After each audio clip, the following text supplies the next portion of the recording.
사양길에 접어들었다고 생각했던 라디오의 인기가 최근 다시 살아나고 있습니다. 변화하는 청취자의 요구에 맞춰 뉴미디어와 디지털 환경에 적극 적응하면서도 아날로그적 감성을 유지하려는 노력이 주요했다고 합니다. 진화하는 라디오의 어제와 오늘, 그리고 좀 더 활성화하기 위한 과제를 유란 기자가 살펴봤습니다. 이상형이 머리 길고 날씬한 여자랑 사귀기 시작했는데 갑자기 여자친구가 살이 찌기 시작하더니 머리를 쇼커트를 자르고 나타났다면? 매일 아침 7시부터 9시 출근길을 함께하는 목소리가 있습니다. 황정민의 FM 대행진이에요. 동시간대 청취율 1위 황정민 아나운서가 그 주인공입니다. 한때는 라디오는 이런 식으로 없어지는 게 아닐까? 뭐 이런 생각을 했었는데 점점 사람들 곁으로 오히려 생활 속으로 파고드는 것 같아요. 한마디 했을 때 막 1000건씩 오고 막 이러니까 우리가 같이 만들어가고 있다는 그런 느낌이 확 들어요. 16년째 생방송을 진행 중인 그녀는 라디오 변천사의 산 증인입니다.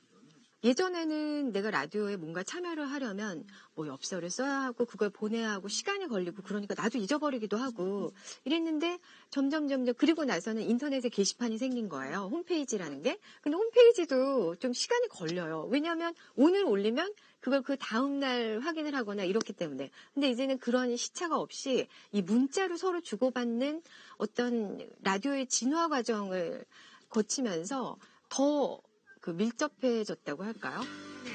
이렇게 라디오는 미디어 환경의 변화에 맞춰 진화를 거듭해왔습니다. 정실 홍실 엮어서 과거 문화시설이나 즐길거리가 드물었던 5, 60년대 라디오 드라마는 대중의 사랑을 듬뿍 받은 오락방송이었습니다. 하지만 텔레비전의 등장과 인터넷을 기반으로 한 뉴미디어가 속속 등장하면서 라디오 방송은 점점 설 자리를 잃어갔습니다. 하지만 지난 2006년 지상파 라디오들이 온라인 라디오 플레이어 서비스를 잇따라 실시하면서 새로운 전환기를 맞았습니다. 온라인 라디오 플레이어는 실시간 게시판 참여, 선곡표 이용 등 온라인의 특성을 적극적으로 활용해 청취자들의 참여를 강화했고 보이는 라디오를 통해 영상과도 결합하면서 라디오의 가능성을 확장시켰습니다. 요즘은 스마트폰 아니면 이제 인터넷 고릴라 같은 그런 매체를 통해서 좀 뭐 댓글이라든지 아니면 참여 유도하는 그 DJ분들께서 계시니까 뭐 그런 거에 대해서 되게 좀 참여적인 방송이 되게 좋은 것 같아요. 예. 미디어에서 이용자의 실시간 참여, 즉 쌍방향 소통이 중요해지면서 영상 매체에 밀려났던 라디오가 다시 주목받고 있습니다. 사실 텔레비전 프로그램은 그렇게 능동적이고 재빨리 인터랙티브하지 않거든요. 오히려 가볍고 경량화된 라디오 프로그램만의 특징이 우리 21세기 디지털 시대에 경쟁력이 되는 그런 상황이 됐습니다. 진짜 우와, 야 우리 문자 10만 넣었어. 최근 이 같은 변화를 반영해 제작된 한 TV 예능 프로그램의 라디오 특집은 라디오에 대한 향수를 자극하며 기폭제 역할을 했습니다.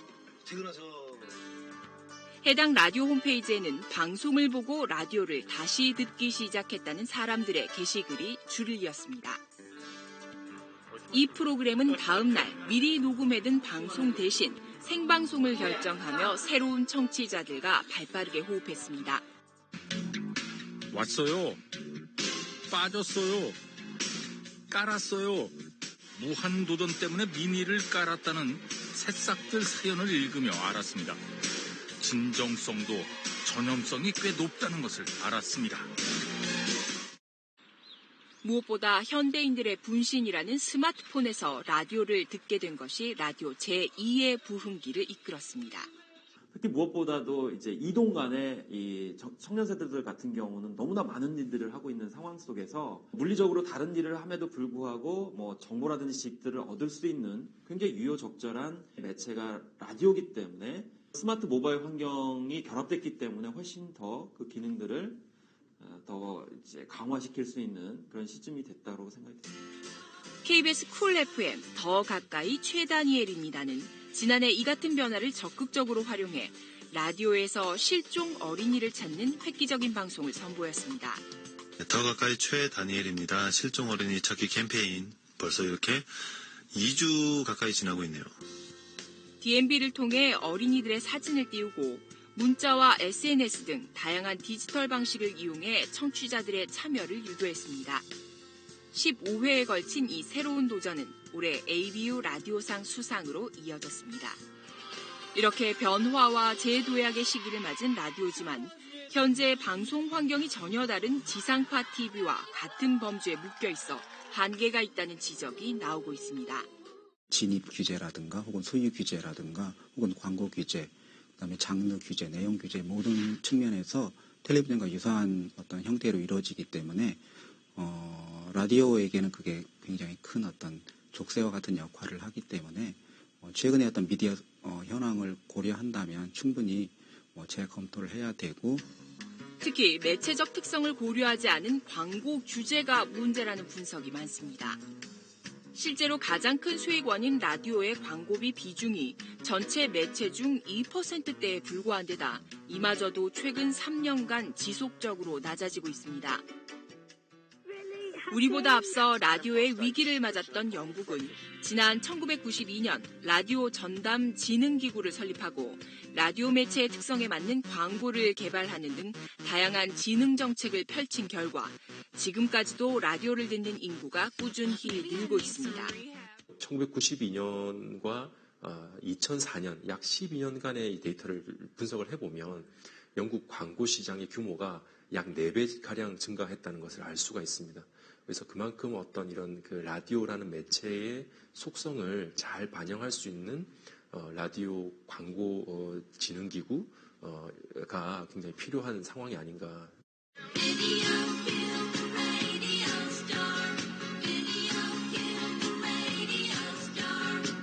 30여 년 전 비디오가 라디오 스타를 죽였다는 팝 음악이 전 세계적으로 유행했습니다.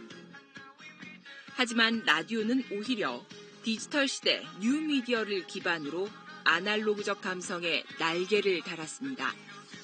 막 다시 돋은 날개가 꺾이지 않도록 낡은 규제에 대한 재검토가 필요합니다.